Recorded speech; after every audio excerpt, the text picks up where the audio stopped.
Hello everyone, welcome to computer science E class. इस video के अंदर आप सीखेंगे कैसे हम टूल बॉक्स को यूज़ कर सकते हैं पेज मेकर के सॉफ्टवेयर के अंदर जो हमें प्रोवाइड किया जाता है। और उस टूल बॉक्स के अंदर ऐसे कौन कौन से डिफरेंट डिफरेंट टूल्स अवेलेबल होते हैं जिनका हम यूज़ करते हैं अपनी ड्राइंग को क्रिएट करने के लिए, पेज को डिज़ाइन करने के लिए, जब हम पेज मेकर का सॉफ्टवेयर यूज़ करते हैं। एक एक टूल को हम प्रैक्टिकल तरीके से अंडरस्टैंड करेंगे, कैसे हम अपनी ड्राइंग के ऊपर, अपने पेज के ऊपर उस टूल को यूज़ कर सकते हैं, क्या हमें वो फंक्शनैलिटी प्रोवाइड करता है या क्या हम उस टूल को यूज़ करके कर सकते हैं। ये आप डिफरेंट डिफरेंट चीज़ें हैं जो आप इस वीडियो के अंदर अंडरस्टैंड करेंगे। तो स्टार्ट करते हैं। टूल बॉक्स क्या होता है, पहले इस क्वेश्चन का आंसर हम जान लेते हैं। टूल बॉक्स एक ऐसा बॉक्स होता है या एक ऐसा कंपोनेंट होता है पेज मेकर के सॉफ्टवेयर के अंदर जो हमें वेरियस टूल्स को प्रोवाइड करता है। वेरियस टूल्स जो हमें यूज़ कर सकते हैं अपनी ड्राइंग को क्रिएट करने के लिए, पेज को डिज़ाइन करने के लिए, डिफरेंट डिफरेंट शेप्स को लगाने के लिए। ऐसे कुछ बेसिक टूल्स जो होते हैं वो हमें टूल बॉक्स के अंदर मिल जाते हैं।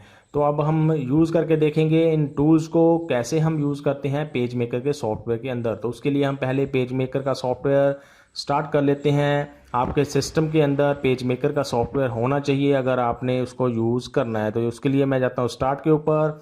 यहाँ पे मैंने टाइप किया पेज, और पेज लिखते ही मुझे यहाँ पे इसने ऑप्शन दिखा दी एडोब पेज मेकर 7.0। इसको हम कर लेते हैं ओपन। अगर आपके सिस्टम के अंदर इंस्टॉल्ड है तो आप ऐसे स्टार्ट बटन पे जाके सर्च कर सकते हैं। उसके बाद ये हमारा सॉफ्टवेयर ओपन हो गया है। इसके हमें डिफरेंट डिफरेंट पार्ट्स यहाँ पे दिखाई दे रहे हैं, कंपोनेंट्स दिखाई दे रहे हैं। इनको हम बंद कर देते हैं क्योंकि इनकी हमें ज़रूरत अभी नहीं है। ये जो आप यहाँ पे विंडो देख रहे हैं या कंपोनेंट देख रहे हैं, इसको हम बोलते हैं टूल बॉक्स। इसके अंदर वेरियस टूल्स हैं जिनको अब हम इस वीडियो के अंदर यूज़ करेंगे, यूटिलाइज करेंगे अपनी ड्राइंग को क्रिएट करने के लिए। उसके लिए हम पहले क्या करते हैं, हम जाते हैं फाइल मेन्यू में और कर लेते हैं एक नया डॉक्यूमेंट, यहाँ पे नई पब्लिकेशन, यहाँ पे क्रिएट। आप कंट्रोल+N भी प्रेस कर सकते हैं अपने कीबोर्ड के ऊपर और ये आपको डायलॉग बॉक्स यहाँ पे दिखाई देगा। इसमें जो भी आप सेटिंग में चेंज करना चाहते हैं वो कर सकते हैं अपने हिसाब से। और फिर आपने करना है ओके के ऊपर क्लिक। ये हमें यहाँ पे अब डॉक्यूमेंट दिखाई दे रहा है जिसके ऊपर अब हमने ड्राइंग करनी है, डिज़ाइन को क्रिएट करना है वेरियस टूल्स को यूज़ करके जो हमें टूल बॉक्स के अंदर मिलते हैं। तो इसके अंदर जो फर्स्ट सबसे पहला जो टूल बॉक्स के अंदर हमें टूल मिलता है वो होता है पॉइंटर टूल। जो आप यहाँ पे एक एरो देख रहे हैं इसको बोलते हैं पॉइंटर टूल। इस टूल का बेसिक पर्पज़ ये होता है कि जो भी हमने ड्राइंग के ऊपर अपने ऑब्जेक्ट्स लगाए होते हैं, चाहे आपने कोई इमेज लगाई है, चाहे आपने कोई रेक्टेंगल लगाई है, लाइन लगाई है, तो उन ऑब्जेक्ट्स को सिलेक्ट करके हम उनका साइज़ कम ज़्यादा कर सकते हैं, उनको एक जगह से दूसरी जगह मूव कर सकते हैं और दूसरा हम उनको सिलेक्ट तो कर सकते हैं इस टूल का यूज़ करके। सिलेक्ट करने के बाद फिर हम उनको कॉपी कर सकते हैं, डिलीट कर सकते हैं। वो अलग अलग तरीके हैं जो हम इस टूल के हिसाब से फिर बाद में करते हैं। तो उसके लिए हम पहले क्या करते हैं, एक और टूल अंडरस्टैंड कर लेते हैं जिससे कि हमारी ड्राइंग के ऊपर कुछ बना हुआ हो और उसके बाद हम पॉइंटर टूल को यूज़ कर सकें उस ऑब्जेक्ट के ऊपर। तो उसके लिए पहले हम एक और टूल देख लेते हैं, जैसे कि आप यहाँ पे देख रहे हैं, इसको बोलते हैं रेक्टेंगल टूल। इसको मैंने किया सेलेक्ट। रेक्टेंगल टूल क्या होती है, रेक्टेंगल को ड्रॉ करने के लिए आप अपने पेज के ऊपर, अपनी ड्राइंग के ऊपर कुछ ऐसे करते हैं। एक जगह पे हम क्लिक करते हैं, फिर हम माउस को क्लिक दबा के रखना है और ड्रैग करना है। जहाँ तक आपको वो रेक्टेंगल चाहिए वहाँ पे जाके उसको क्लिक को आपने छोड़ देना है। तो ऐसे आपकी रेक्टेंगल जो है वो ड्रॉ हो जाती है पेज के ऊपर। अगर आप चाहते हैं कि आपने रेक्टेंगल ड्रॉ नहीं करनी है, आपने स्क्वायर ड्रा करना है इसी टूल को यूज़ करके अपने पेज के ऊपर, तो आप क्या करेंगे, कीबोर्ड के ऊपर प्रेस करोगे कंट्रोल और फिर आपने माउस का लेफ़्ट क्लिक दबाना है और उसको ड्रैग करना है कुछ ऐसे। यहाँ पे आप देख सकते हैं मैंने कंट्रोल कीबोर्ड के ऊपर प्रेस करके रखा था, कंट्रोल की को, और माउस को मैंने क्लिक करके ड्रैग किया और यहाँ पे मेरा एक स्क्वायर ड्रा हुआ है, ना कि एक रेक्टेंगल। तो अगर आप स्क्वायर ड्रॉ करना चाहते हैं तो आप कंट्रोल कीबोर्ड के ऊपर प्रेस करोगे और साथ में माउस को ड्रैग करोगे नॉर्मल तरीके से, जो हम रेक्टेंगल को बनाने के लिए भी करते हैं, ऐसे कुछ ऐसे। तो ये है रेक्टेंगल टूल। अब इस रेक्टेंगल टूल को हमने यहाँ पे यूज़ करके यहाँ पे कुछ ऑब्जेक्ट्स को ड्रॉ कर लिया। अब हम यूज़ करते हैं इस पॉइंटर टूल को। पॉइंटर टूल जो हम अंडरस्टैंड करना चाहते थे फर्स्ट। पॉइंटर टूल क्या है? एक तो यहाँ पे आपने किसी ऑब्जेक्ट को सिलेक्ट करना है, कुछ ऐसे आप सिलेक्ट कर सकते हैं, कुछ ऐसे ऐसे आपने ऑब्जेक्ट को सिलेक्ट करना है तो उसके लिए आप यूज़ कर सकते हैं पॉइंटर टूल को। फिर आपने उसका साइज़ कम ज़्यादा करना है तो आप कर सकते हैं सिलेक्ट करने के बाद कुछ ऐसे, यहाँ से भी आप कर सकते हैं। उसके बाद आप इसको मूव कर सकते हैं। मूव करने के लिए आपने क्या करना है, इसको आपने क्लिक कर लिया, फिर आप इसको यहाँ से यहाँ पे कहीं और लेके जा सकते हैं, कुछ ऐसे क्लिक दबाया और ड्रैग किया माउस को, और आपने जहाँ पे इसको रखना है वहाँ पे जाके क्लिक को छोड़ देना है। ऐसे आप इसको मूव भी कर सकते हैं एक जगह से दूसरी जगह पे। और आप क्या कर सकते हैं, अगर आपने सेम आपने ड्रॉ करना है दोबारा से एक ऑब्जेक्ट नया, तो आप क्या कर सकते हैं, इसको पहले सिलेक्ट कर लिया, अब आपने कीबोर्ड के ऊपर प्रेस करना है Ctrl+C, इससे कॉपी हो जाएगा ये ऑब्जेक्ट, और फिर आप इसको पेस्ट कर सकते हैं Ctrl+V को प्रेस करके। यहाँ पे आप देख सकते हैं इसकी एक कॉपी जनरेट हो गई है, उसको हम दूसरी जगह पे मूव करके लेके जा सकते हैं। ऐसे आप कर सकते हैं यूज़ पॉइंटर टूल का। उसके बाद जो नेक्स्ट टूल हम यूज़ करते हैं, इनको हम पहले कर लेते हैं क्लियर, ताकि हमारी स्क्रीन क्लियर रहे और टूल को आसानी रहे हमें समझने में। दूसरा टूल जो हमने यहाँ पे देखना है वो होता है टेक्स्ट टूल। टेक्स्ट टूल हम यूज़ करते हैं कुछ टाइप करने के लिए, कुछ लिखने के लिए अपने पेज के ऊपर। जैसे यहाँ पे मैंने लिखा कुछ, this is a publication, this is a publication. अब आप यहाँ पे देख सकते हैं बहुत छोटा छोटा ये हमें दिखाई दे रहा है। अगर आपने इसका साइज़ कम ज़्यादा करना है तो आप क्या करेंगे, टाइप में जाएंगे, या फिर यहाँ पे भी आपको ऑप्शन मिल जाती हैं। यहाँ पे जैसे ये आपने ए के ऊपर क्लिक किया, उसके बाद यहाँ पे आप स्पेसिफाई कर सकते हैं कितना इसका साइज़ आपने रखना है, जैसे 60 कर दिया। बाकी सेटिंग्स भी और बहुत सारी यहाँ पे मिल जाती हैं, उसके हिसाब से आप चेंज कर सकते हैं। फ़ॉन्ट इसका चेंज आप यहाँ से कर सकते हैं। फ़ॉन्ट का मतलब कि जब वो लिखा हुआ आएगा तो कैसा उसका डिज़ाइन होना चाहिए लिखने का, ये आप ऐसे कुछ चेंज कर सकते हैं अपने हिसाब से, जो भी आपने इसकी सेटिंग करनी है। तो यहाँ पे ऑप्शन आपको मिल जाती है, ये भी आपको ऑप्शन मिल रही है। इसको बड़ा करते जाना है एक एक स्टेप, तो वो कर सकते हैं। इससे छोटा करना है तो आप इससे कर सकते हैं। तो ये आपको ऑप्शंस यहाँ पे मिल जाती हैं। आप अपने हिसाब से टेक्स्ट टूल का यूज़ करके अपने टेक्स्ट को अलग अलग टाइप से यहाँ पे डिफ़ाइन कर सकते हैं पेज के ऊपर। तो ये है हमारा टेक्स्ट टूल, अगर आपने कुछ टाइप करना है पेज के ऊपर। उसके बाद सपोज करो आपने यहाँ पे कुछ ड्रॉ करके रखा हुआ है, जैसे ये रेक्टेंगल टूल यूज़ करके मैंने एक ऑब्जेक्ट ड्रॉ किया हुआ है, या ये एक हमारे पास टूल होता है, इसको बोलते हैं लाइन टूल।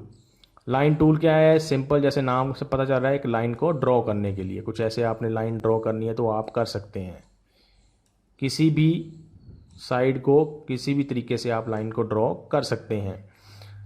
अब सपोज करो आपने ऑब्जेक्ट्स लगाए हुए हैं, इनको आपने सीधा नहीं रखना है, थोड़ा सा रोटेट करना है किसी एंगल के ऊपर, तो आप टूल यूज़ कर सकते हैं यहाँ पे।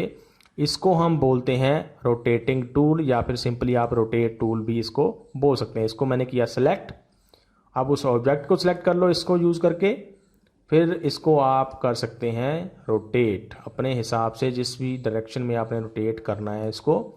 जहाँ पे ये आपको छोटे छोटे डॉट्स दिखाई दे रहे हैं उस वहाँ पे आपने क्लिक करके इसको घुमाना है अपने हिसाब से, और फिर उसी एंगल के ऊपर किसी एंगल के ऊपर जाके इसको आप छोड़ सकते हैं। कुछ ऐसे आप इसको घुमा सकते हैं। ये ज़रूरी नहीं है आपने रेक्टेंगल को ही ऐसे करना है, आप लाइन को भी कर सकते हैं। आपने लाइन को करना है तो वो भी आप कर सकते हैं। कुछ ऐसे किसी भी लाइन को आप सिलेक्ट करो, फिर आप उसके हिसाब से उसको रोटेट कर सकते हैं ऐसे। तो ये है हमारा रोटेटिंग टूल या रोटेट टूल। उसके बाद जो हमें और टूल मिल जाता है, जैसे क्रॉप टूल है। क्रॉप टूल हम यूज़ करते हैं, सपोज करो आपने अपने पेज के ऊपर कोई इमेज लगाई हुई है, कोई पिक्चर लगाई हुई है, उसको आपने क्रॉप करना है। वो पूरी की पूरी पिक्चर आपको नहीं चाहिए, उसका कुछ पार्ट आपको चाहिए जो अपने पेज के ऊपर यूज़ करना है, बाकी पेज के ऊपर यूज़ उसका पार्ट नहीं करना है। तो उसके लिए हम करते हैं यूज़ क्रॉप टूल का, to retain some portion of any object. किसी ऑब्जेक्ट का कुछ पोर्शन हम रखने के लिए और बाकी को रिमूव करने के लिए हम यूज़ करते हैं क्रॉप टूल को। तो उसके लिए पहले हम क्या करते हैं, एक इमेज लगा लेते हैं। इमेज हमने लगानी है तो हम जाएंगे फाइल मेन्यू के ऊपर, वहाँ से जाएंगे प्लेस के ऊपर, और यहाँ से आपने सर्च कर लेनी है कोई इमेज आपको मिलती है उसके हिसाब से। जैसे ये इमेज मुझे यहाँ दिखाई दे रही है, इसको क्लिक किया, ओपन कर लिया, और यहाँ पे अब इसको हम ड्रॉ कर सकते हैं ऐसे। ये मैंने इमेज ड्रॉ कर ली। अब मुझे ये पूरी की पूरी ऐसी इमेज नहीं चाहिए, मुझे इसका कुछ पार्ट ही चाहिए, तो मैंने यूज़ करना है क्रॉप टूल को। अब क्रॉप टूल को यूज़ करके आप यहाँ से इसको क्रॉप कर सकते हैं कुछ ऐसे। आप देख सकते हैं क्रॉपिंग से हमें कुछ एरिया बच रहा है हमारे पास, और बाकी एरिया अपने आप ही यहाँ से हाइड हो गया या डिलीट हो गया है, आप कुछ ऐसे बोल सकते हैं। किसी भी डायरेक्शन में आप इसको ऐसे क्रॉप कर सकते हैं अपने हिसाब से, जो भी आपको पार्ट चाहिए उस इमेज का। तो ये होता है क्रॉप टूल। क्रॉप टूल को आप यूज़ करते हैं किसी भी इमेज को क्रॉप करने के लिए। आप किसी दूसरे ऑब्जेक्ट को क्रॉप नहीं कर सकते हैं। जैसे कि सपोज करो आपने रेक्टेंगल लगाई हुई है, इसको आपने क्रॉप करना है तो वो इस क्रॉप टूल से क्रॉप नहीं होगा। क्रॉप टूल हम स्पेशली यूज़ करते हैं किसी इमेज जो हमने लगाई हुई है पेज के ऊपर, उसको क्रॉप करने के लिए। ये हो गया क्रॉप टूल।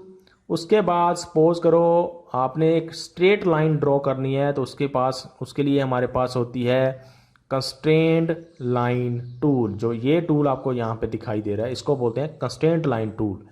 ये टूल क्या करता है, इस टूल को हम यूज़ करके स्ट्रेट लाइन ड्रॉ कर सकते हैं। वो जो लाइन ड्रॉ होगी वो 45 डिग्री के मल्टीपल्स में यहाँ पे ड्रॉ होती है। 45 डिग्री मल्टीपल्स का मतलब, जैसे सपोज करो ये 0 डिग्री हो गया, उसके बाद आपने 45 डिग्री के ऊपर ड्रॉ करनी है कोई इमेज, कोई लाइन, तो आप इसको यहाँ से ऐसे मूव कर सकते हैं। ये कर्सर मैंने अभी लेफ़्ट क्लिक दबा के रखा हुआ है माउस का, और आप मूव कर रहे हैं इसको, तो ये 45 डिग्री के ऊपर आ गया। ऐसे ही अगर आप माउस का क्लिक दबा के ही रखो और कर्सर को मूव करो, तो 45 डिग्री के मल्टीपल्स के ऊपर ये लाइन ड्रॉ होती है कुछ ऐसे। इसीलिए इसको बोलते हैं कंस्ट्रेंट लाइन, क्योंकि इसके ऊपर एक तरह से चेक लगा हुआ है, एक तरह से कंस्ट्रेंट लगी हुई है कि इसने सिर्फ 45 डिग्री के मल्टीपल्स के ऊपर ही ड्रॉ होना होता है, और स्ट्रेट लाइन ये ड्रॉ होती है। कुछ आप ऐसे भी इसको ड्रॉ कर सकते हैं। तो ये होती है हमारी constraint line tool. Simple line tool से ये थोड़ी सी डिफरेंट है, क्योंकि सिंपल लाइन टूल को हम यूज़ करके किसी भी डायरेक्शन में लाइन को ड्रॉ कर सकते हैं, लेकिन जो कंस्ट्रेंट लाइन होती है वो 45 डिग्री के ऊपर ही ड्रॉ होती है, या उसके मल्टीपल्स के ऊपर। जैसे 45 डिग्री, 90 डिग्री, उसके बाद फिर से आप 45 उसके अंदर जो लो 135 डिग्री, कुछ ऐसे डिग्रीज़ के ऊपर जो 45 के मल्टीपल हैं उनके ऊपर ये लाइन ड्रॉ होती है कंस्ट्रेंट लाइन टूल जब हम यूज़ करते हैं। तो ये हो गया कंस्ट्रेंट लाइन टूल। अब हम इनको सारे को क्लियर कर देते हैं। अब ये टूल मैंने आपको बता दिया, ये होता है रेक्टेंगल टूल। इसके साथ ही आप सेम लगभग टूल देख सकते हैं, ये भी रेक्टेंगल टूल है, लेकिन इसको बोलते हैं रेक्टेंगल फ्रेम टूल। इसमें देखो आप यहाँ पे क्रॉस आपको बना हुआ दिखाई दे रहा है जब हम ड्रॉ करते हैं इसको। ये टूल हम यूज़ करते हैं अगर हमने इसके अंदर कुछ टेक्स्ट टाइप करना है या कुछ इमेज इसके अंदर ही लगानी है हमने, तो उसके लिए हम ये टूल यूज़ करते हैं अपनी ड्राइंग के ऊपर। इसका मीनिंग क्या हुआ कि आपने सपोज करो एक यहाँ पे रेक्टेंगल बना ली, इसके अंदर अंदर ही आप कुछ टाइप करना चाहते हैं, लिखना चाहते हैं, इसके बाहर नहीं जाना चाहते हैं, तो उसके लिए आपने ये वाला टूल यूज़ करना है, रेक्टेंगल फ्रेम टूल। अब इसको यूज़ कैसे करते हैं हम, सपोज करो हमने ये रेक्टेंगल ड्रॉ कर ली फ्रेम टूल को यूज़ करके, अब हमने इसके अंदर कुछ टाइप करना है तो हम करेंगे यूज़ टेक्स्ट टूल का। यहाँ पे हमने इसके अंदर क्लिक किया। आप यहाँ पे जो भी टाइप करते जाओगे वो सिर्फ इस रेक्टेंगल के अंदर अंदर ही रहेगा, इसके बाहर नहीं जाएगा। कुछ ऐसे मैंने टाइप किया, ये आप देख रहे हैं इस रेक्टेंगल के अंदर ही रह रहा है। एंटर प्रेस किया मैंने, यहाँ पे आप देख सकते हैं इसके आगे ये नहीं जा रहा है। तो ये होता है रेक्टेंगल टूल। ये देखिए आप देख सकते हैं रेक्टेंगल से बाहर ये नहीं गया, उसके अंदर अंदर ही रह रहा है जो भी हम टाइप यहाँ पे कर रहे हैं। तो ये होता है रेक्टेंगल फ्रेम टूल। ऐसे ही आपने इसके अंदर इमेज लगानी है तो आप इसके अंदर इसको पहले सिलेक्ट कर लो, पहले इस रेक्टेंगल फ्रेम टूल को आप सिलेक्ट कर लो पॉइंटर टूल को यूज़ करके। अब आप जाएंगे प्लेस के ऊपर फाइल मेन्यू में और यहाँ से इमेज सेलेक्ट की। देखिए आप इस जो इमेज हमने लगाई है वो उस रेक्टेंगल टूल के अंदर ही रह रही है, उससे बाहर ये नहीं जा रही है, इसीलिए इसको बोलते हैं रेक्टेंगल फ्रेम टूल। जो भी हम इसके अंदर लगाएंगे वो इसके अंदर ही रहेगा, इसके बाहर नहीं जाएगा। ये डिफरेंस क्या होगा फिर दोनों में? रेक्टेंगल टूल में जो सिंपल रेक्टेंगल टूल है इसमें आप सीधा टाइप नहीं कर सकते। जैसे यहाँ पे मैंने टेक्स्ट टूल सेलेक्ट किया, इसके अंदर भी मैं क्लिक कर रहा हूँ तब भी ये इसके बाहर ही टाइप हो रहा है, आप देख सकते हैं। ऐसे ही इमेज भी इसके अंदर फिर नहीं लगेगी, इसलिए ये अलग से टूल दिया गया है रेक्टेंगल फ्रेम टूल। ऐसे ही हमारे पास होता है, पहले हम सबको इसको डिलीट कर लेते हैं। पॉइंटर टूल मैंने सेलेक्ट किया, सेलेक्ट ऑल कर लिया, Ctrl+A करके डिलीट कर दिया। अब हम यूज़ करते हैं एलिप्स टूल। ये हमने एलिप्स ड्रॉ किया, आप इसको कम ज़्यादा कर सकते हैं, वो आपने पॉइंटर यूज़ करना है, फिर इसको सेलेक्ट करना है और यहाँ से इसका साइज़ कम ज़्यादा आप कर सकते हैं, कुछ ऐसे। अब सपोज करो आपने इसके अंदर भी कुछ लिखना है तो उसके लिए भी यहाँ पे अलग से टूल बना हुआ है, इसको बोलते हैं एलिप्स फ्रेम टूल। यहाँ पे आपको ये क्रॉस दिखाई देगा, इसका मतलब आपने फ्रेम टूल यूज़ किया हुआ है। अब इसके अंदर भी आप टाइप कर सकते हैं, टेक्स्ट टूल सेलेक्ट किया, टाइप करते जाओगे तो ये देख रहे हैं आप इसके बाहर ये नहीं जा रहा है, इसके अंदर अंदर ही रहेगा। तो यही होता है इसका बेनिफिट फ्रेम टूल का, जो हर एक टूल के साथ हमें यहाँ पे मिल रहा है। तो ये हो गए एलिप्स टूल और एलिप्स फ्रेम टूल, इनको हम कर देते हैं सबको डिलीट। अगला टूल जो हमें मिलता है वो होता है पॉलीगन टूल। पॉलीगन को ड्रॉ करने के लिए आप कर्सर को ड्रैग करके भी ड्रॉ कर सकते हैं, अगर आपने डायरेक्टली पॉलीगन को ही ड्रॉ करना है, या फिर आप क्या कर सकते हैं, क्लिक दबाया, क्लिक छोड़ दिया, दूसरी पॉइंट पे जाके क्लिक किया, क्लिक छोड़ दिया, तीसरे पॉइंट पे जाके क्लिक किया, क्लिक छोड़ दिया। ऐसे लाइंस ड्रॉ होती रहेंगी जब तक कि आप लास्ट पॉइंट पे जाके उन लाइंस को आपस में मिला ना दो। तो ऐसे भी आप ड्रॉ कर सकते हैं पॉलीगन टूल को यूज़ करके। ऐसे ही आपने सपोज करो एक रेक्टेंगल ड्रॉ करनी है तो आप ऐसे कर सकते हैं, रेक्टेंगल भी ड्रॉ इस टूल को यूज़ करके। तो इस टूल का जो पर्पज़ होता है वो डिफरेंट तरीके से हम इसको यूज़ कर सकते हैं। ऐसे आपने ट्रायंगल लगानी है तो आप ऐसे लगा सकते हैं, एक जगह पे क्लिक किया पहले, जैसे कि दोबारा से यहाँ पे देखें, एक जगह पे क्लिक किया, दूसरी जगह पे जाके क्लिक किया, तीसरी जगह पे जाके क्लिक किया और दोनों को आपस में मिलाने के लिए यहाँ पे हमने ऐसे क्लिक कर दिया। ऐसे ही आपने कोई और शेप ड्रॉ करनी है, आपने मल्टीपल जगह पे कुछ ऐसे ड्रॉ करना है तो आप ऐसे भी कर सकते हैं। ये होता है पॉलीगन टूल। इसका अगर हमें और ऑप्शन देखें तो हमें कुछ और ऑप्शंस भी मिल जाती हैं, जैसे कि इसको मैंने किया डिलीट, यहाँ पे किया पॉलीगन ड्रॉ। यहाँ पे एलिमेंट्स के अंदर हमें ऑप्शन मिलती हैं पॉलीगन सेटिंग्स, इसके ऊपर हमने क्लिक किया। यहाँ पे ये हमें पूछ रहा है नंबर ऑफ साइड्स, इसकी कितनी साइड्स आपको चाहिए, मतलब ये जो लाइंस बनी हुई हैं कितनी आपको चाहिए। अभी 6 हैं, इसको हम कम कर सकते हैं, जैसे मुझे 4 चाहिए, वो 4 कर दी तो उसके हिसाब से ये रेक्टेंगल सी ड्रॉ हो जाएगी। या आपको 6 ही चाहिए, सपोज करो हमने 6 ही रखी। यहाँ पे एक ऑप्शन है स्टार इनसेट, अगर आपने इसका एक स्टार जैसे बनाना है, जैसे स्टार होते हैं वो बनाना है तो आप इसको मूव कर सकते हैं। ये आप देख सकते हैं कुछ ऐसी शेप इसकी बनती जाएगी। इतना किया, ओके क्लिक कर दिया तो ये एक स्टार आपका यहाँ पे बन गया पॉलीगन टूल को ही यूज़ करके। तो आप पॉलीगन टूल को डिफरेंट तरीके से यूज़ कर सकते हैं। इसके साथ ही हमें मिल जाता है पॉलीगन फ्रेम टूल, ये भी वैसे ही काम करता है जो हमने यहाँ पे ऊपर तो देखे। इसके अंदर हमने कुछ टाइप करना है जो इसके बाहर ना जाए तो उसके लिए हम इसको यूज़ कर सकते हैं। तो ये हो गए पॉलीगन टूल्स। उसके बाद जो हमें टूल्स मिलते हैं, जैसे ये है जूम टूल।